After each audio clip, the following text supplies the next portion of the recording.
Okay, so good morning, students. Um, there are 30 participants with us in the meeting right now. I'm waiting till 10:05 a.m. So I'm waiting till 10:05 a.m. After 10:05, we'll be beginning with this class. And there are certain students who have not joined the meeting with their own names. So, beta, please do one thing: leave the meeting, join the meeting again with your own name, so that I'm able to recognize you and I'm able to mark your presence in the attendance. Okay. So let's wait for 2 more minutes for the other students to join in.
Okay, so now it's 10:06 and 32 participants are there with us, 33 participants now in this meeting.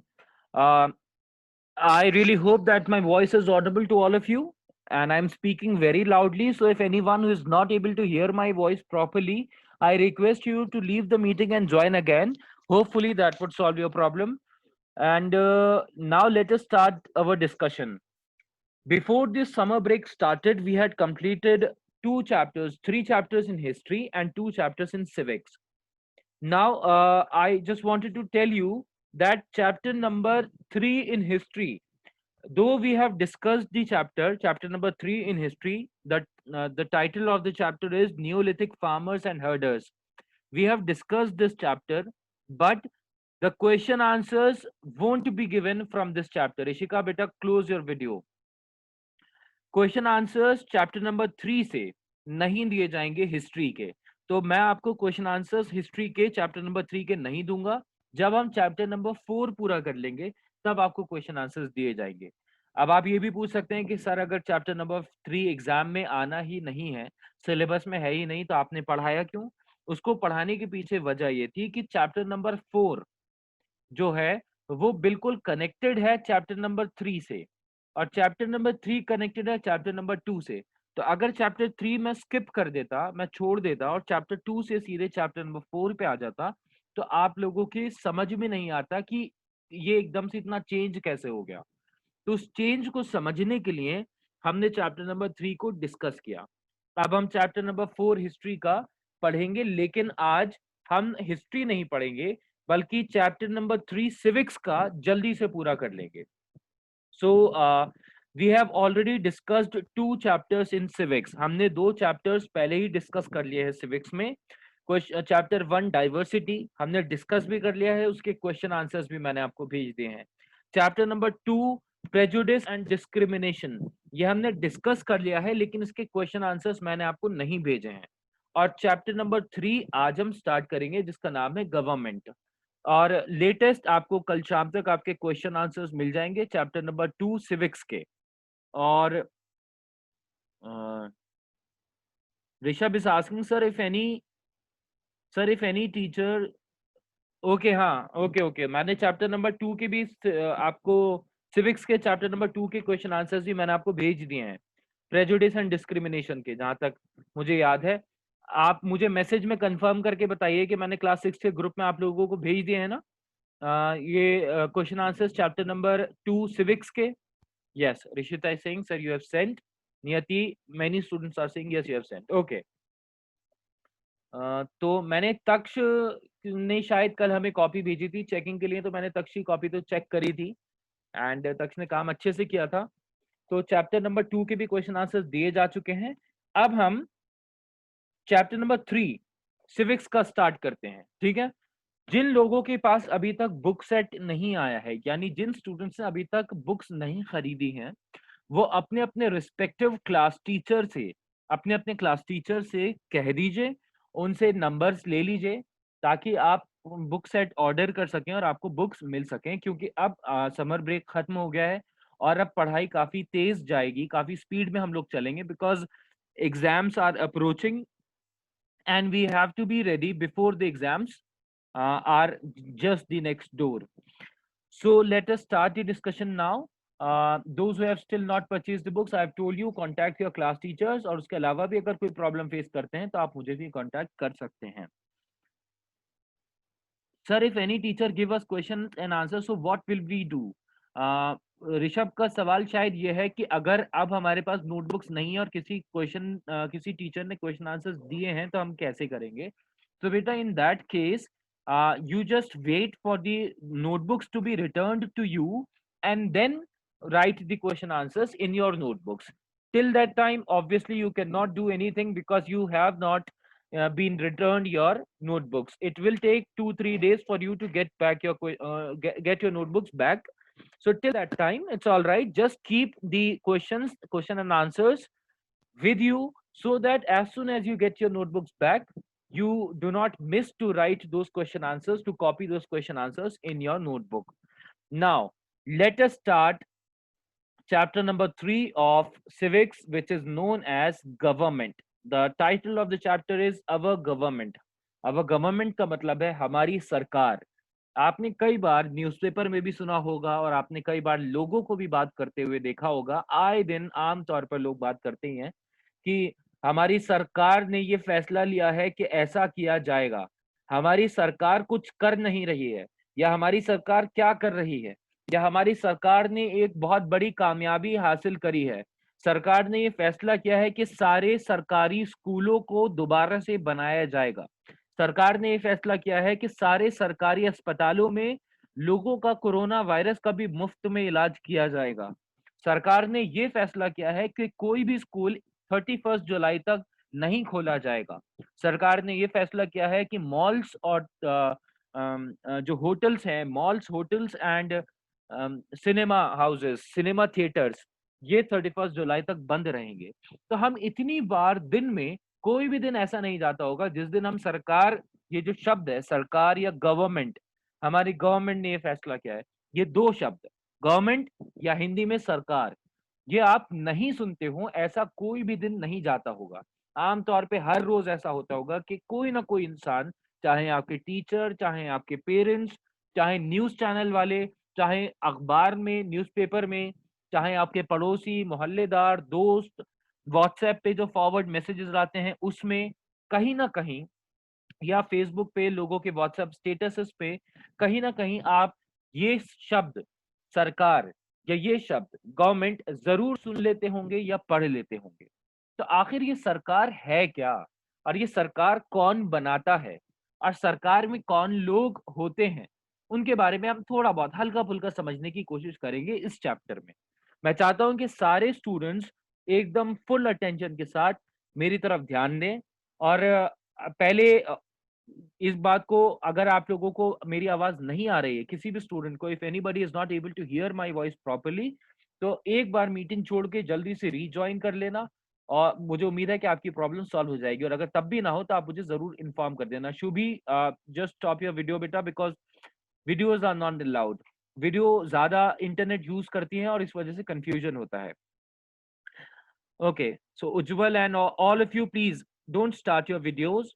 My humble request to all of you, please do not start your videos, otherwise I would be bound to remove you from this meeting.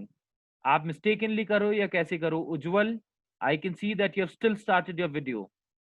I will remove you from the meeting, and which I do not really want to happen.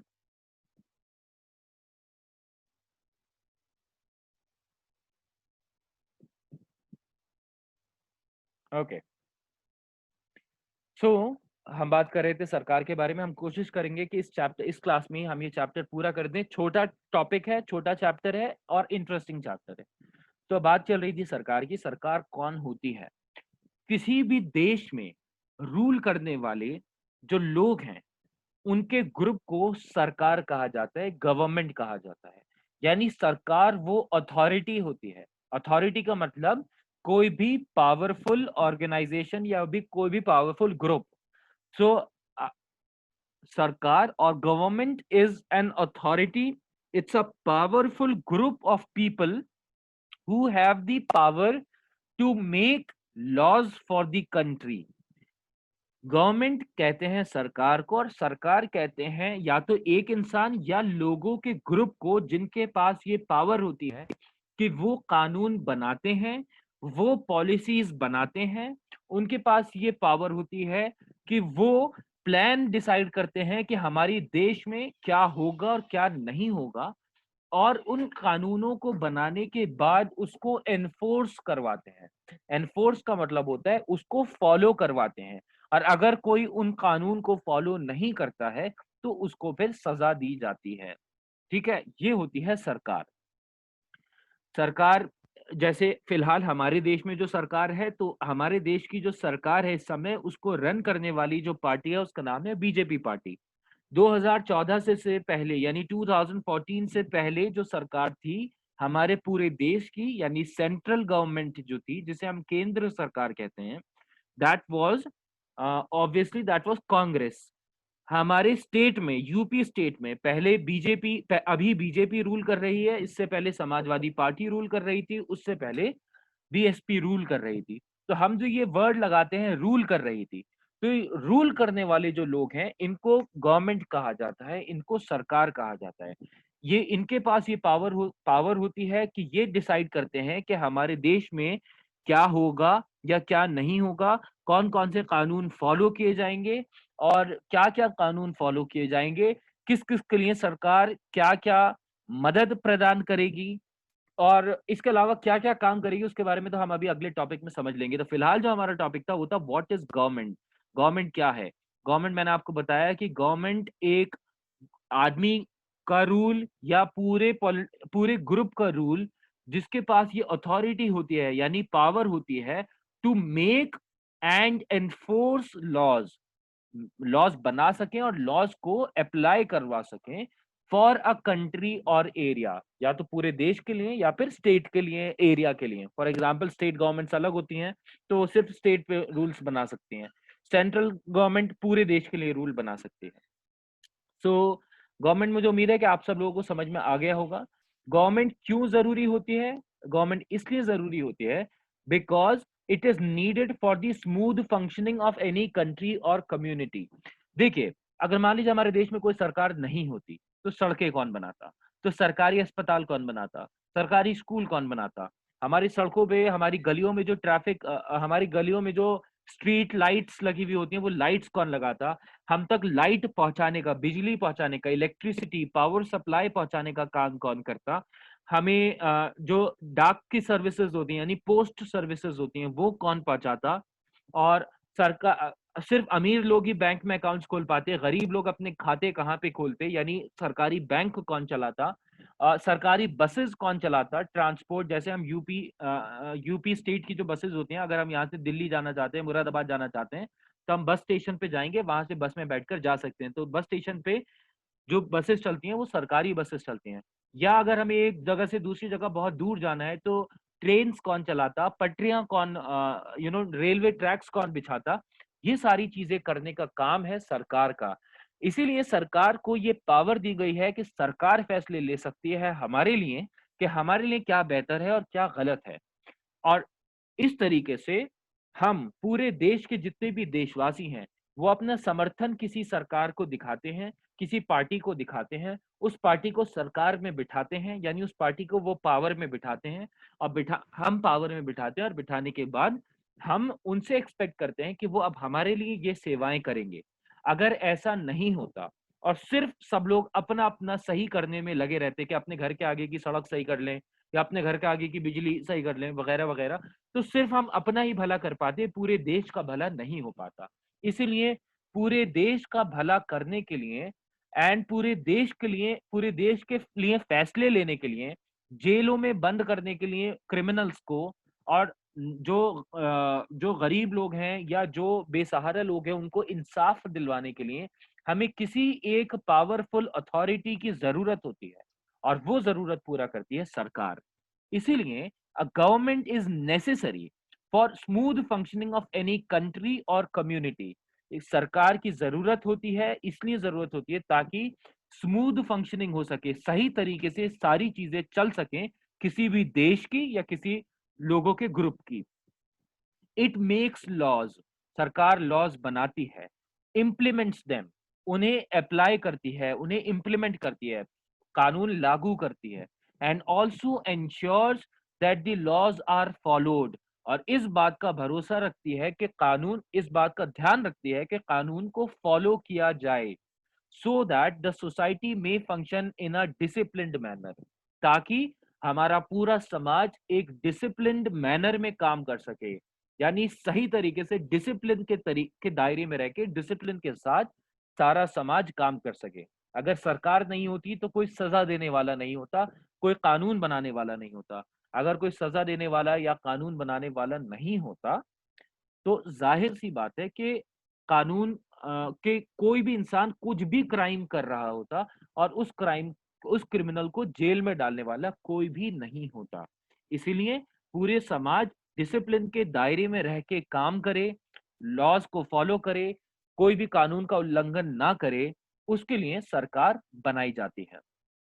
आ, बेटा अभी आपके questions लूंगा, आप लोगों के messages भी आ रहे हैं। ये मैं पहले ये वाला जो टॉपिक है ये पूरा कर लूं, उसके बाद मैं आप लोगों के क्वेश्चंस लूंगा। आ, दूसरा पैराग्राफ है कि गवर्नमेंट जो वर्ड है वो कहाँ से आया है। बहुत सिंपल सा पैराग्राफ है कि जो गवर्नमेंट वर्ड है, इस वर्ड की, इस शब्द की का जन्म कैसे हुआ। तो इस शब्द को जो लिया गया है वो ग्रीस नाम का एक कंट्री है, उसमें भाषा बोली जाती है ग्रीक। तो ग्रीक भाषा है, उसका उसका मतलब होता है उस सॉरी ग्रीक भाषा के वर्ड, जो वर्ड ये है क्यूबरनिस्मॉस। सो क्यूबरनिस्मॉस से वर्ड लिया गया गवर्नमेंट। और क्यूबरनिस्मॉस का मतलब होता है टू पायलट अ शिप, यानी एक जहाज को, पानी के जहाज को डायरेक्शन देना, पायलट करना। ठीक है, पायलट का काम क्या होता है? पायलट जो होता है वो जहाज को दिशा देता है। it gives direction to a ship। in the same way जो गवर्नमेंट है उसका काम होता है पूरे देश को दिशा देने की, पूरे देश को डायरेक्शन देने की, सो दैट हम किसी भी तरीके के, हमारे देश में क्राइम ना हो, किसी भी तरीके की इकोनॉमिक प्रॉब्लम नहीं आए हमारे देश में। इकोनॉमिक प्रॉब्लम होती है कि अगर सरकार मैनेज नहीं करेगी, अगर कोई सरकार नहीं होगी, तो पैसे की कीमत बहुत ऊंची जाती जाएगी, बहुत ज्यादा महंगाई आएगी, बिजनेसमैन जितने पैसों में चाहेंगे उतने पैसों में अपना सामान बेचेंगे, और इसकी वजह से गरीब लोग सामान खरीद नहीं पाएंगे। और जब गरीब लोग भूख से मरने लगेंगे तो वो क्राइम करेंगे, वो चोरी चकारियां करेंगे, जाहिर सी बात है, और फिर मर्डर्स वगैरह होना शुरू हो जाएंगे, और पूरे देश में डिस्टरबेंस रहेगी।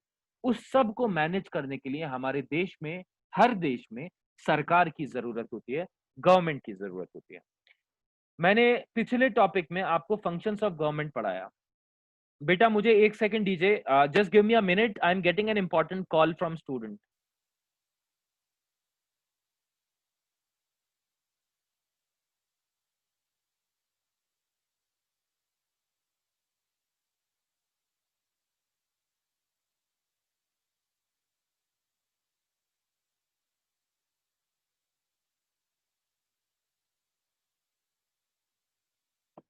ओके, तो मैं आप लोगों के पहले मैसेजेस पढ़ लेता हूँ कि आप लोगों के क्या मैसेजेस आए हुए हैं, और उसके बाद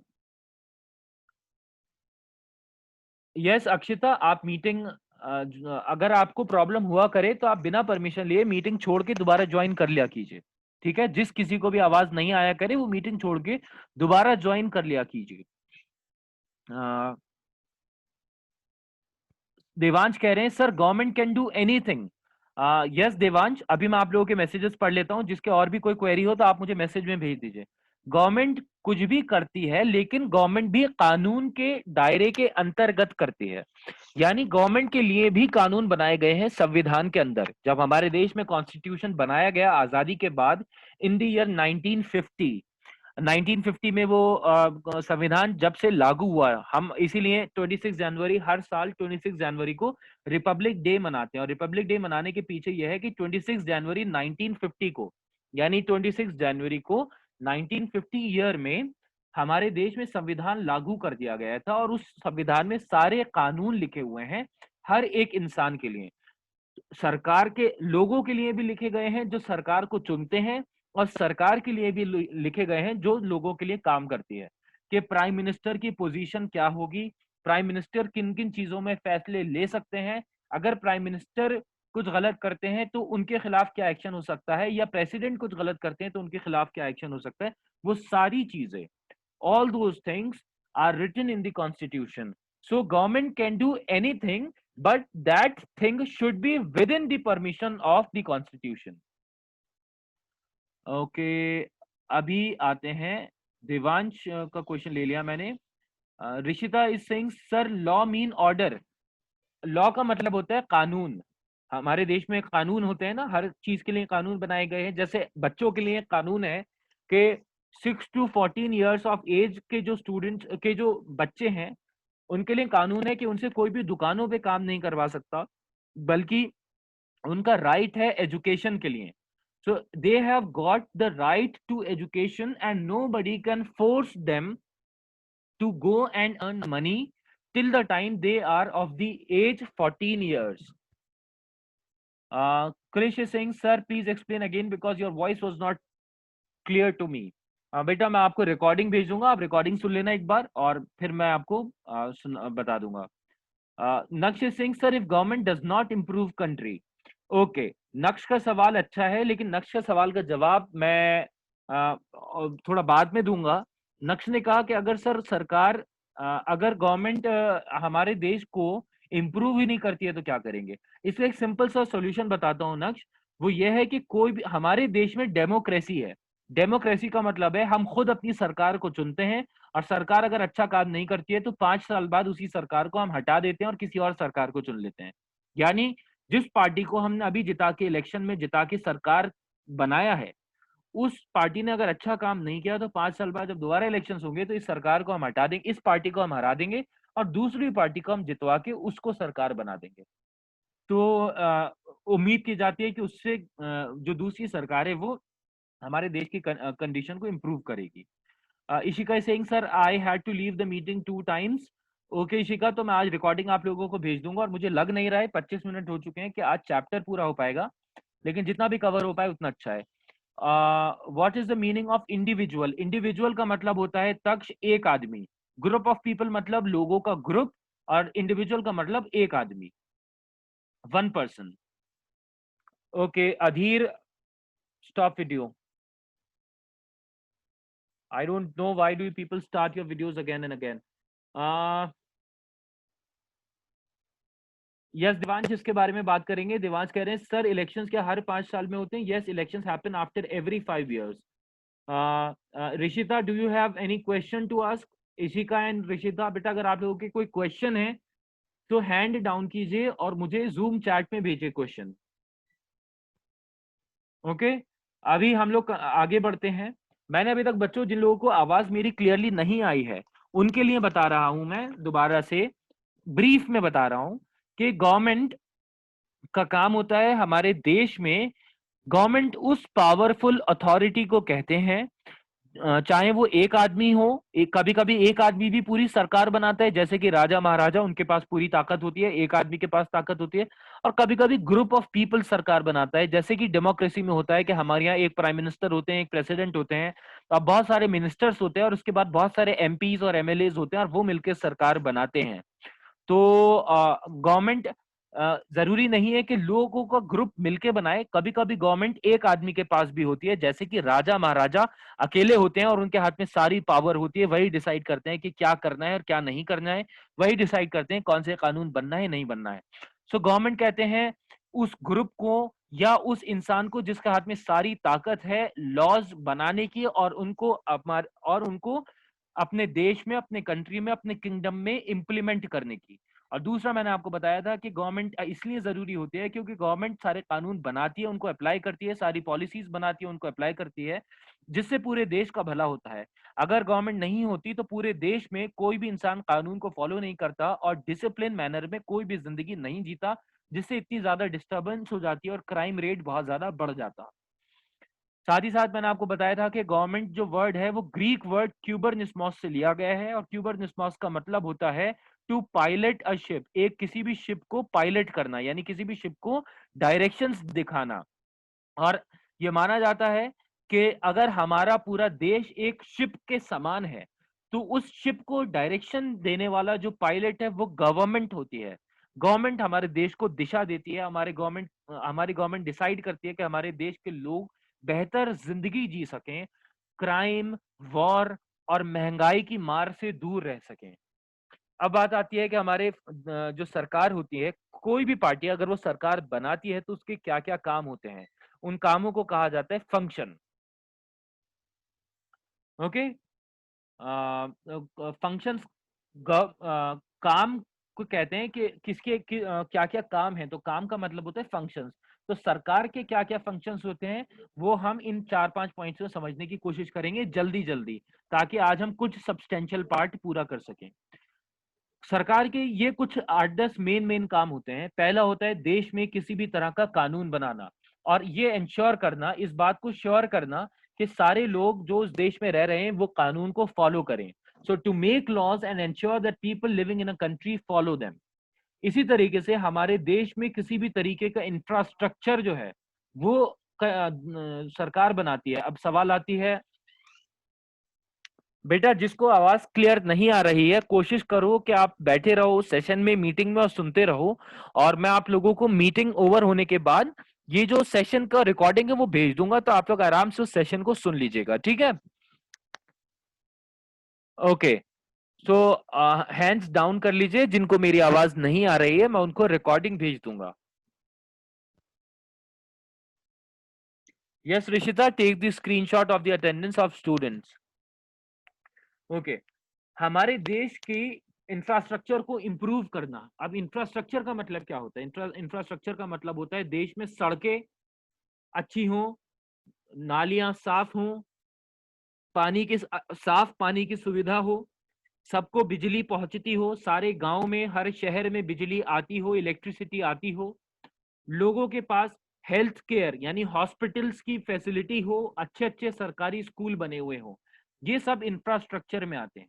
ठीक है, तो हमारे देश की सरकार की जिम्मेदारी होती है कि ये सारे इंफ्रास्ट्रक्चर की कंडीशन अच्छी रखे, जैसे कि लोगों के लिए बिजली की, पानी की, हॉस्पिटल्स की, स्कूल्स की, रोड्स की, इन सब की व्यवस्था अच्छी होना चाहिए।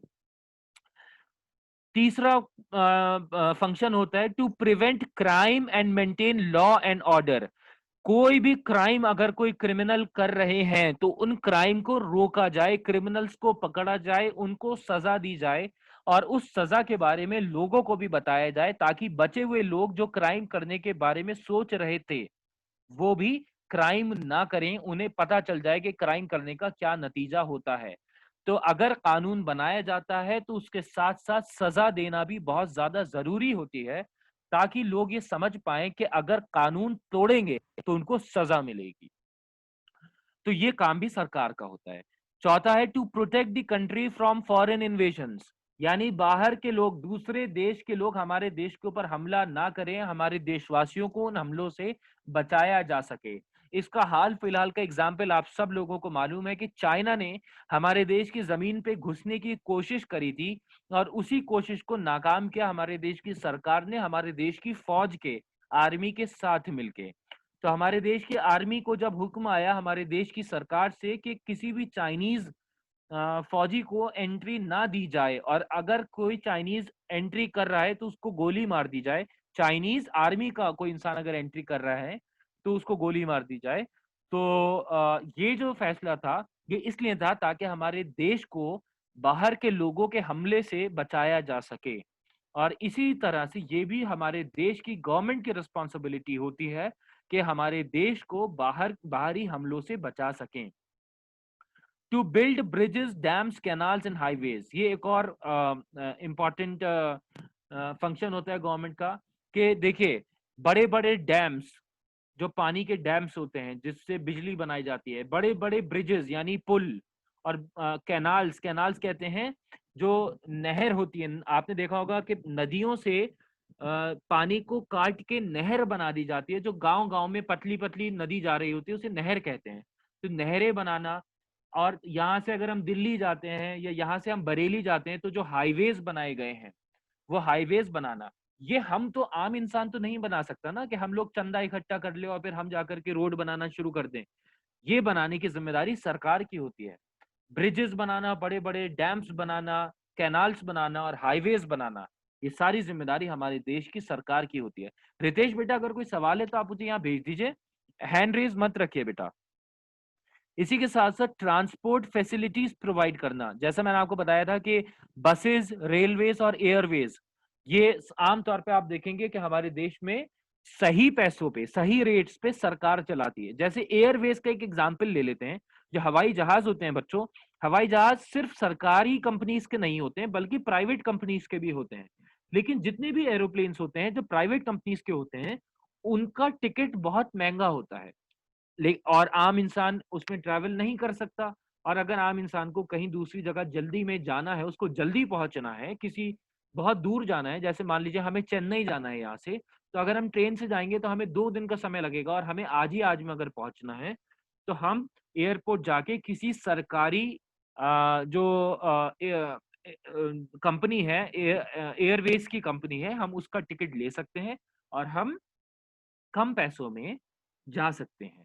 तो सरकार का एक काम होता है कि बसेस, रेलवेज और एयरवेज, ये तीनों कम पैसों में लोगों के लिए अरेंज कराए ताकि गरीब लोग या कम पैसे वाले लोग भी आराम से ट्रैवल कर सकें। To ensure economic development of the country, यानी हमारे देश में महंगाई की मार ना हो, हमारे देश में लोगों का भला हो, लोगों की इनकम्स बढ़ सकें, लोग ज्यादा पैसा कमा सकें। To build schools, colleges and other educational institutions. अब इसका मतलब जब मैं स्कूल्स की बात कर रहा हूं तो हमारे स्कूल को सरकार ने नहीं बनाया है, यानी डीएमए को, सेंट पॉल्स को, ग्रीनवुड को, व्हाइट हॉल को, इनको सरकार ने नहीं बनाया। ये तो प्राइवेट स्कूल्स हैं और उसी के लिए आपके पेरेंट्स स्कूल में फीस पे करते हैं ताकि स्कूल अपना खर्चा उस फीस से चला सके। लेकिन बहुत सारे सरकारी स्कूल बने हुए होते हैं जहाँ पे गरीबों के बच्चे फ्री ऑफ कॉस्ट पढ़ने के लिए जाते हैं।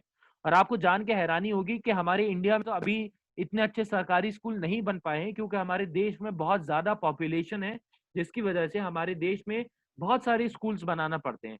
और जब बहुत सारे स्कूल्स बनाना पड़ते हैं तो ज्यादा अच्छे स्कूल्स नहीं बन पाते हैं। अगर हमें कम स्कूल्स बनाना होते हैं तो उतने पैसे में अच्छी क्वालिटी के स्कूल्स बना लेते हैं हम। लेकिन आपको जान के हैरानी होगी कि अमेरिका में चाहे अमीर का बच्चा हो या गरीब का बच्चा हो, वो सब सरकारी स्कूल में ही पढ़ने के लिए जाते हैं और किसी को भी फीस पे नहीं करना पड़ती है। तो सरकारी स्कूल्स बनाना, सरकारी कॉलेजेस बनाना, और ज्यादातर इंडिया में जो कॉलेजेस हैं वो अभी भी अच्छे कॉलेजेस सारे सरकारी हैं, जैसे Delhi university, Jamia Millia Islamia, Jawaharlal Nehru university, Aligarh Muslim university, Banaras Hindu university, Hyderabad central university. इस तरीके की बहुत सारी यूनिवर्सिटीज इंडिया में बनी हुई हैं जो सरकारी यूनिवर्सिटीज हैं और जो कि टॉप लेवल यूनिवर्सिटीज हैं। और इसी तरीके की और भी बहुत सारे एजुकेशनल इंस्टीट्यूशंस बनाए गए हैं, जैसे कि आईआईटी, आईआईएम, ये सब सरकारी हैं, सरकार ने ही इन्हें बनाया है। तो ये सारे काम सरकार के होते हैं। अब आपकी समझ में आ गया होगा। आज इसको एक बार और रिवाइज कर लेना अपनी बुक्स में ताकि आप अच्छे से समझ पाओ कि सरकार के और क्या क्या काम होते हैं। देवांश ने एक बड़ा अच्छा एग्जांपल दिया कि सर इंडिया गवर्नमेंट ने 59 चाइनीज मोबाइल एप्लीकेशंस को भी बैन कर दिया है। तो ये भी तो फैसला सरकार ने लिया ना। बहुत अच्छा एग्जांपल दिया देवांश ने कि सरकार ने ये फैसला लिया कि हमारे देश में कौन से एप्लीकेशंस चलेंगे और कौन से नहीं चलेंगे, क्योंकि उन एप्लीकेशंस को चलाने से हमारे देश पे खतरा था, इसी वजह से उसको कैंसिल कर दिया गया, उसे बैन कर दिया गया। सवाल अब लास्ट पॉइंट है, उसके बाद हम खत्म कर देंगे अपनी क्लास को आज की। सवाल एक और भी आता है। सवाल यह आता है कि हमारे देश इतना, अगर सरकार इतना पैसा खर्च करती है तो उसके लिए उसके पास खुद पैसा कहाँ से आता है सरकार के पास? तो गवर्नमेंट के पास पैसा आता है टैक्सेस से। आपने आजकल बहुत सुना होगा, you must have heard a lot of times that about a word called GST.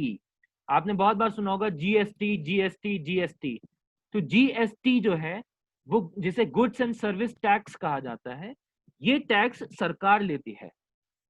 सरकार हम लोगों से टैक्सेस लेती है। वो टैक्स हम, जैसे इनकम टैक्स हम पे करते हैं, सेल्स टैक्स होता है, या इसी तरीके से अब जीएसटी हो गया है। और इसी तरीके से हम प्रॉपर्टी के ऊपर भी, जो भी हम जमीन खरीदते हैं उसके ऊपर भी टैक्स पे करते हैं। जब हम गाड़ी या बाइक खरीदते हैं तो उसके लिए भी हम टैक्स खरीदते समय पे कर देते हैं। इसी तरीके से जब हम रोड पे ट्रैवल करते हैं, हाईवेज पर जाते हैं, तो आपने देखा होगा टोल टैक्स पड़ता है रास्ते में, हम टोल टैक्स पे करते हैं। तो ये सारा पैसा सरकार के पास जाता है और उस पैसे से सरकार हमारे देश की भलाई के लिए जितनी भी चीजें बनाई जाती हैं उनको बनाने का काम करती है।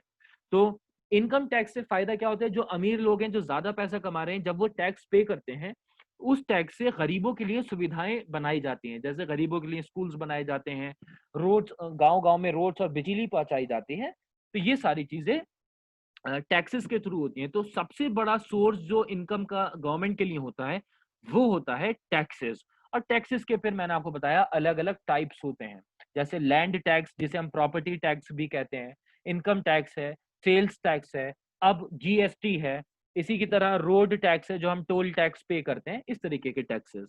तो ये सोर्स ऑफ इनकम होती है। तो बेटा अगर आप लोगों को और कुछ क्वेश्चंस हो तो आप लोग मुझे व्हाट्सएप पे मैसेज कर देना। आज हम यहीं तक पढ़ेंगे। मैं आपको आज की रिकॉर्डिंग भेज दूंगा ताकि आप सब लोग अच्छे से इस रिकॉर्डिंग को सुन के समझ सकें।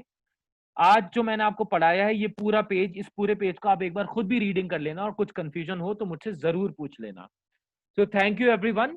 We will meet tomorrow and we will try to finish the chapter tomorrow. Thank you very much and have a very good time. I will see you tomorrow.